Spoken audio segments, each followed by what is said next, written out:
Yeah. Let me kick it off, John, real quickly, and then you can jump in.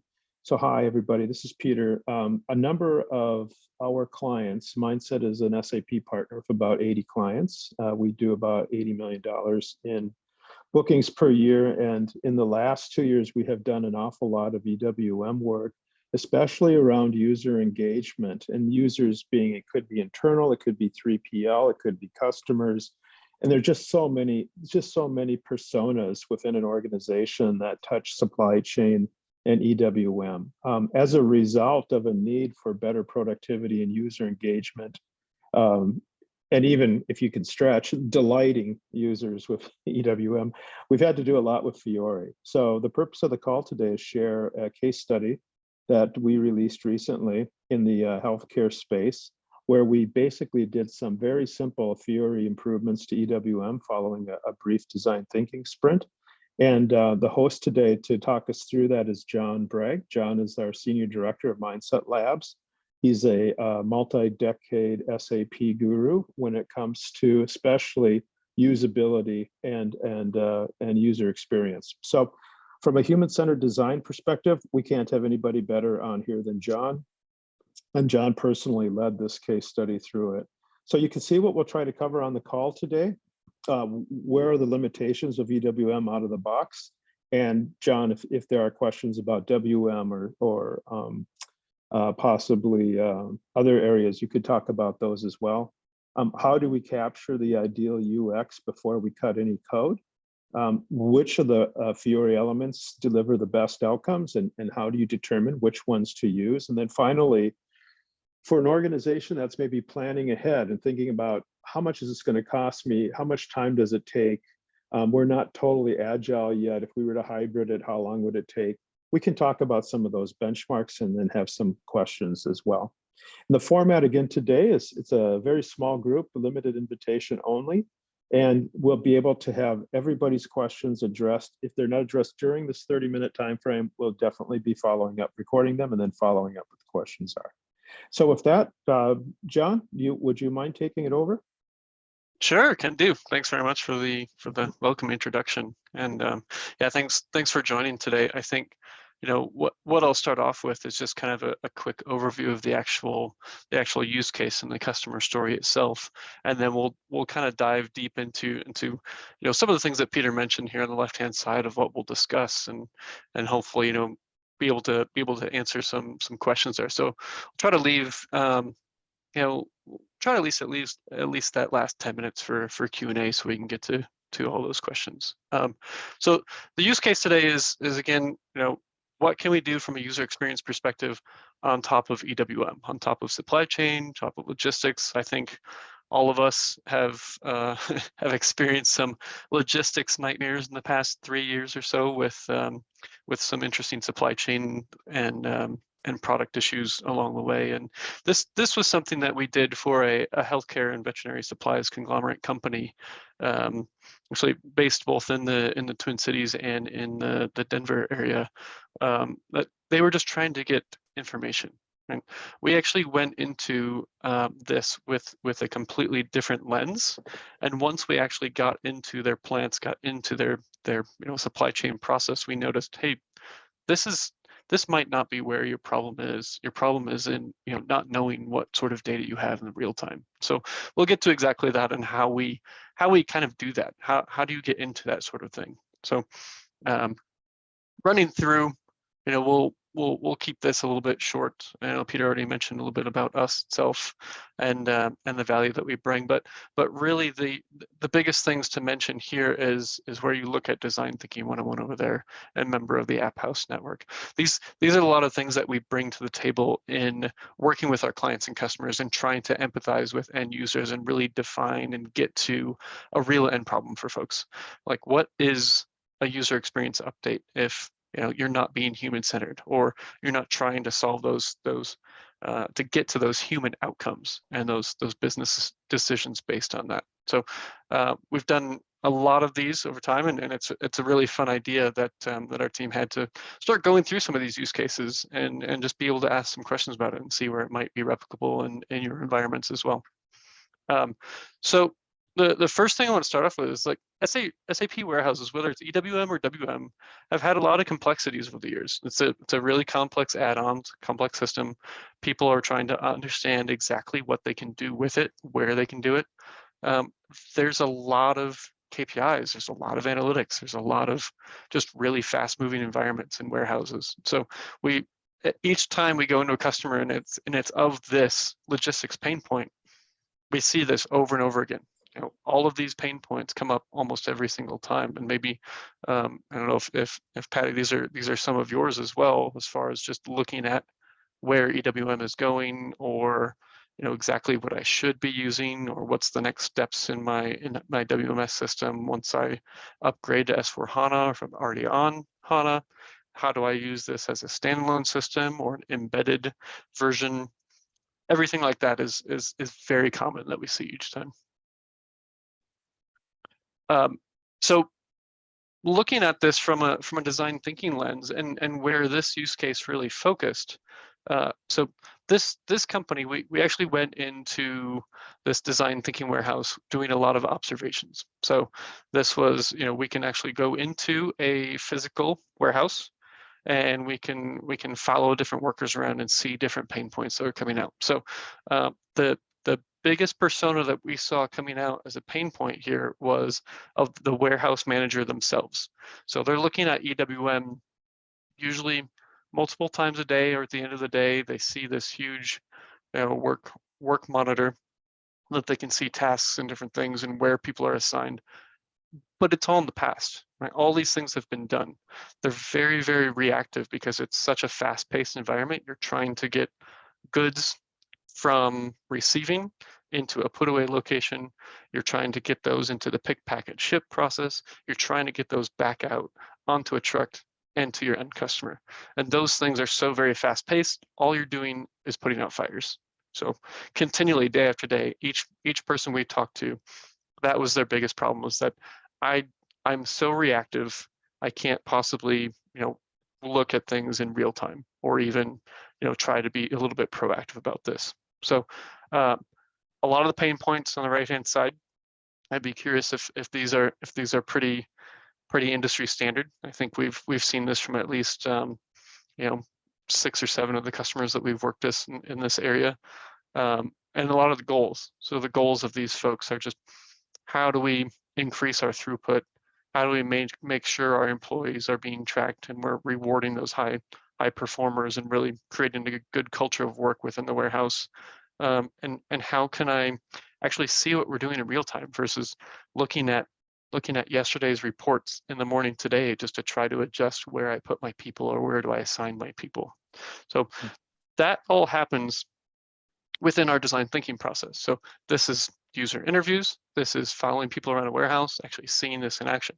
Funny story, we went into this customer and we were actually trying to fix their time clock. That's all we were originally hired to do, was to look at how people could track their time better. And what turned out was they could enter their time in 7 seconds. That wasn't the problem.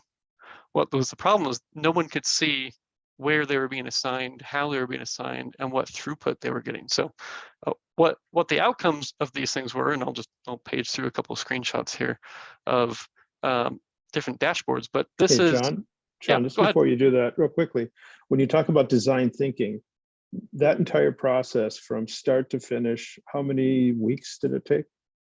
Yeah, this was a 3-week process. So Okay. from traveling on site to look into the warehouse, that was 1 week. The second week was bringing all those end users together in a room. So that was about 4 days on site of really just talking through all the things that we saw and really ideating and coming up with a solution.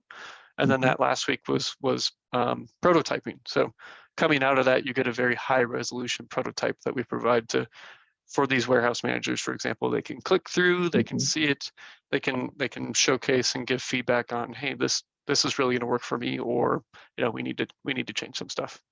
I'm often asked to set an expectation of the amount of time the client's team needs to provide during design thinking.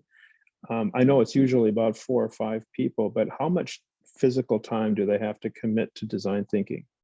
Yeah, I would say most of that is in that second week where we Mhm. say, 3 to 4 days, if we can really have, your full attention those 3 or 4 days for that full group, that's perfect. Outside Mm. of us coming on site and actually following up and looking at different processors and things, those are one-offs with different employees, but the whole group together is really that second week of focus, that between Mhm. 3 and 4 days in that area. Thank That you. that worked especially well with this client, because we could kind of travel in and out of a couple of those locations, but have everybody together that second week. But yeah, good question. So prototyping and these are actually real screenshots from an SAP BTP environment, but prototypes look exactly like this as well. As you're going through and looking to see what do we need here, what came out of this project is we really need to see exactly what's going out the door. That was the shipping dashboard. Another one was, okay, just a warehouse manager. What kind of real-time statistics can I look at for our operating costs, for our perfect order rates? What are the things that management above me wants to see about my warehouse center? And what can I do on an automated basis? I'd say that the biggest benefit that this company got from this solution is they were spending, on average, each warehouse at least 1 to possibly 2 FTEs just doing data analysis. And that was a huge task for folks that could have been spent doing much better things. And so today that is a cost that's gone way down for them, which I think we should be able to go back and pull up some of the numbers now that we've had that for a little bit. But the employee performance applications are really interesting here, because we're trying to track and really look at what does great performance look like, what does, okay, you're on track, and how do I have a meaningful conversation with an employee? It's all about that real-time data to make sure people are staying on track. May have questions of, do you need more training? How can I help you meet your KPIs?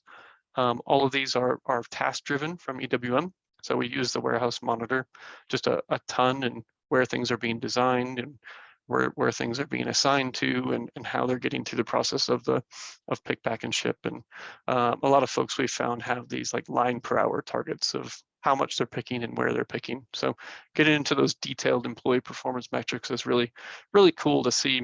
Either whether you're wanting to gamify a warehouse a little bit and have people competing each other in a fun way, or you want to make sure that in your one-on-one time with each employee as a warehouse manager, you can kind of just dig in and see where people are growing and learning, or where you might need to provide some training. And last but not least, this was a really fun one, I think, because this was a monitor that gets set up basically in the outbound area of warehouse. You can have a 50, 60 inch screen pasted right above of a loading dock door. And this tells you in EWM, of course, since we're using routes and transportation units is the old terminology. I don't think S4 EWM uses that one anymore, but within the routes and the status of each route and how close are we to getting this truck out on time. It was huge. Just being able to walk very quickly by as you're picking a product out and see, oh shoot, I think this truck is going to be delayed if we don't pick up the pace a little bit. We have only 253 HUs out of 604 on this truck so far. Let's put some more people in this area versus some of the other areas. Hey, John, you mentioned BTP real briefly before. Was this client, what was this client's in architecture like? Are they running S4? Are they on-prem? Is it through the cloud? Is it BTP? How are they delivering this? Yeah, this client is they're on a little bit of an older architecture, so they're still running SAP ECC 6 as their main ERP system.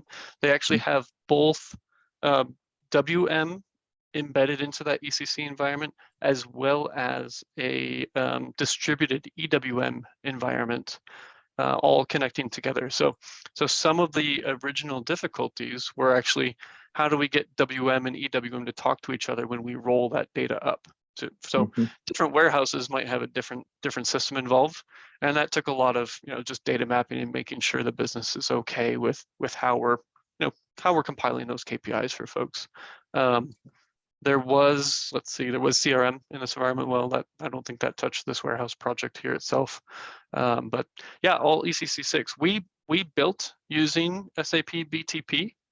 And the cool part about that is that you can build different user experience applications on BTP and be able to deploy them in multiple ways. So if a company like this has a BTP license, we could deploy things like this on top of BTP that would connect into those backend systems, or we can push that directly to one of the backend systems for it to be managed just like it has been in ECC for long term.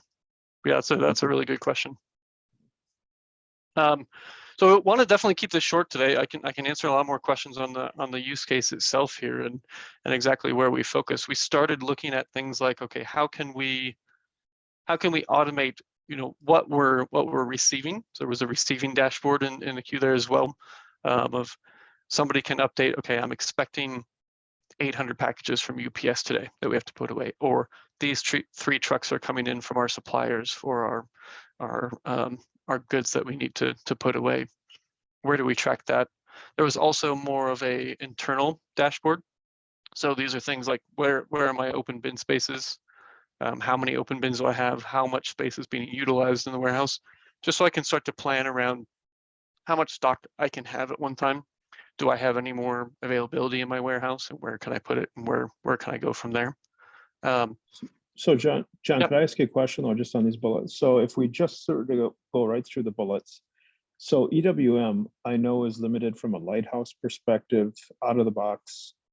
Just in general, where are, outside of this use case, where are a couple of the areas that in particular you find a little bit better UX possible with Fiori to complement what's EWM comes with? Yeah. So standard out of the box, just like it says here, is very limited. There are a few things that get you into things like the warehouse monitor. A lot of those you'll see are still just the SAP GUI apps that SAP is, kind of giving you that Fiori tile to get into. So not a ton there. Obviously the analytics use case that we're talking about here is huge in that space. There's not a standard app out there, for example, that will give you industry-related KPIs on how your warehouse is performing today. And that one was huge. And that's where we focused in this one. A couple other areas within the warehouse space specifically, analytics on a whole. People are working with yesterday's data a ton. For Fiori itself, there are a couple of new things coming. They announced a couple of these at Sapphire earlier this year that were, I think, from the Apple partnership with SAP. And they were looking at, okay, how can I make sure a mobile device can automatically work with my EWM system? Again, takes some setup time, takes some customization. It's not completely out of the box. They are full-fledged mobile Fiori applications, which works for iOS Fiori applications. So it works well for environments that are only on iOS devices or want to make that investment in iOS devices. But there's a bunch of other ways to do this as well. Okay.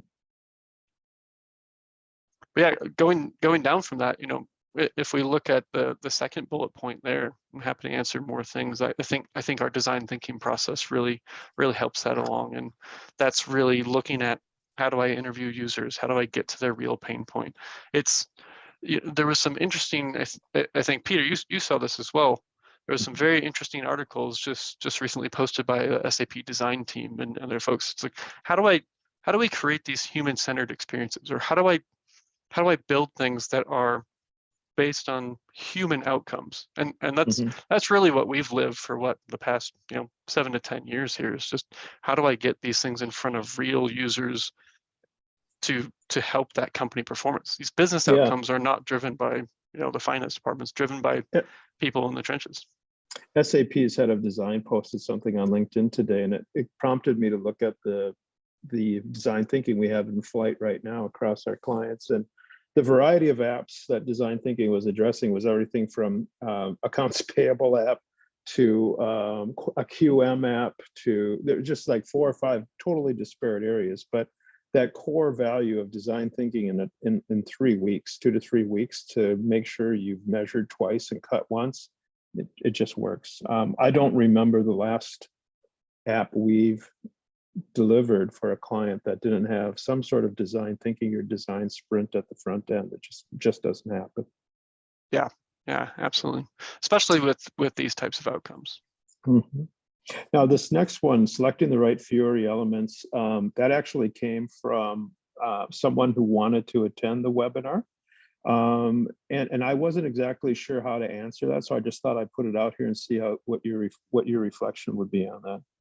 Yeah, my initial reaction to that one is that might have been more of a technical question around, there's something called Fiori elements itself that are a little bit more, drag and drop, easy to build applications in the SAP Fiori design language. And there's 4 or 5 different Fiori elements type layouts that people can use. So how do you select the right one? In this case, I think really depends on, the bullet right above it. How do we look at this from a real end user perspective, and how does that align with the technology we can actually use to deliver it? I'll always hate saying anything that technology should drive a solution. We should make sure that we're using that human-centered approach to select the right technology, and that's where we come in. You shouldn't have to worry about the exact Fiori element that is needed for this if it makes the most sense. But a couple of those are overview pages. Are a Fiori element type layout. An analytical list page is another type of layout that has filter criteria and charts and tables that you can drag and drop or go in between. But it's basically an annotation-based development model. And that's a lot of what our teams use actually to build the apps behind the scenes that you see. I don't want to muddy the waters too much, John, but we've had a few clients recently go through design thinking who are running SAP, and what they've selected are really SAP adjacent technologies to deliver the UX. I think Flutter was with one utility, Agile. Xamarin hasn't been a while, but I see not Agile, but Angular. I see other technologies being used. When does that decision typically get made as to what's the right fitting UX to use? Yeah, we've seen a lot of between Flutter and React and Angular and things like that. The decision point to that is really looking at and architecting your end-to-end UX strategy across the board. So, it's almost, I would almost say it might even be pre-design thinking, where there's more of a UX assessment or a UX strategy in place, where IT teams really look at all the different disparate tools they have in their environment and make sure that they're coming up with a consistent end-to-end theme for end users to actually use. So we see that a lot where folks might have an intranet site, or they might have a couple of other mobile apps that are already developed on Flutter that may or may not be in SAP.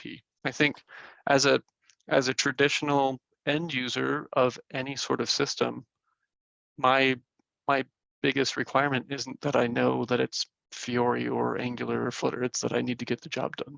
So whatever does that in the most consistent way possible to me is probably the right choice. I've saved this last one, difficult one for the last one, but can you share some of the cost estimates for even t-shirt it, like a small, medium, large, and what that means for an application, John? Yeah, I was trying to think between the multiple of these and kind of where it lies in between that. But really, from that initial 3 weeks of design thinking, that then transforms into, I have a backlog, I have an agile development team engaged. That's usually between 4 and 6 people are usually engaged in a development sprint timeline. And we usually do these types of things in, I want to say 3 to 4 sprints of work. And for us, we define a sprint as 2 weeks. So in that 6 to 8 weeks, maybe 10 weeks, if we're looking at a very complex EWM setup with a lot of back-end data calculations and places where we have to map. This one was a little bit longer just because we were integrating WM and EWM, so it was pushing in between that 8 and 10 week mark. Trying to think, was it onshore or offshore, John, on this project, or a mix? This was a mix. So in that 4 to 6 person development team, that was probably a couple people onshore, which was usually a delivery lead or a development lead, where they'll work on some stories, but they're really aligning the team around the goals and making sure that everybody is working together to get to the different stories and things to get that done. But a lot of UI development can happen offshore with really good quality, and that saves a lot of costs there. A lot of back-end development works pretty closely with the client and customer, so we see a lot of those roles working really well onshore, or even just a mix of being able to do that both onshore and offshore.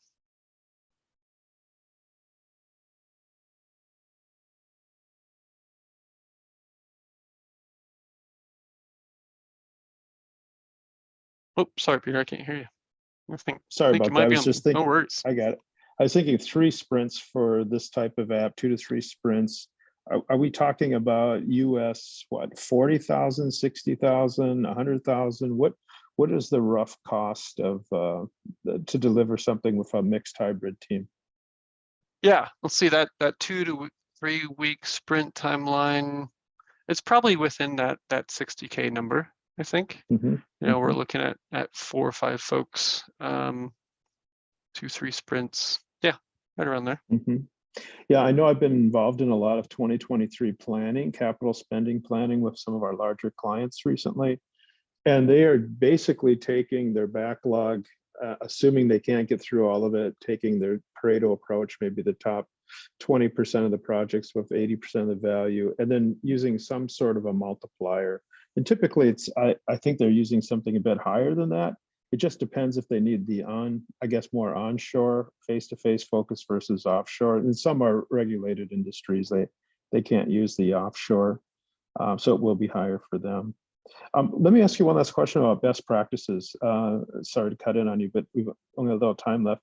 What is the role of the product owner from the client in this process, and how was that role for this project? Yeah, a product owner and from a client side is insanely important. And I think that's because this product owner needs to live and breathe the end users. And the product owner experiences, they need to make sure they know the pain point or they live with the pain point. And so they are a customer advocate for exactly what we're building. So they get to make all the priorities. They need to make sure that, if we're limited to that 2 sprint timeline, let's say, we might not get absolutely everything that we talked about in design thinking. So they go and prioritize that list and make sure we're working on the right things at the right time that will help their end users the most. And I think that coming from a customer standpoint is really easy to see how much value they can provide to know where we can work at each time. We do provide product owners as well if there's not a customer one, or usually we'll partner just to make sure people are getting into those agile processes, or we're helping build user stories or helping get through a lot of the tool sets and things. But yeah, a lot of those prioritization, it really helps from the customer side, and that's what makes a really successful project in the end, and well used by a lot of the end users out there. Thanks, John. So design thinking, a few sprints, 60K, app done. Great. So I know we don't have much time left for Q&A. Let me just check the participants here. Patty, do you have any questions right off the top of your head on the overview today or the case study? No, I'm sorry, I don't. I thought it was well done. Thank you. Yeah. Well, thank you very much. So if there are any questions that pop up afterwards, please let me know. I am going to make a copy of this available to everybody that requested it. John, thank you very much for running us through this case study. Appreciate your time, and everybody have a great afternoon. Thank you. Thank you very much, all. Thanks. Cheers.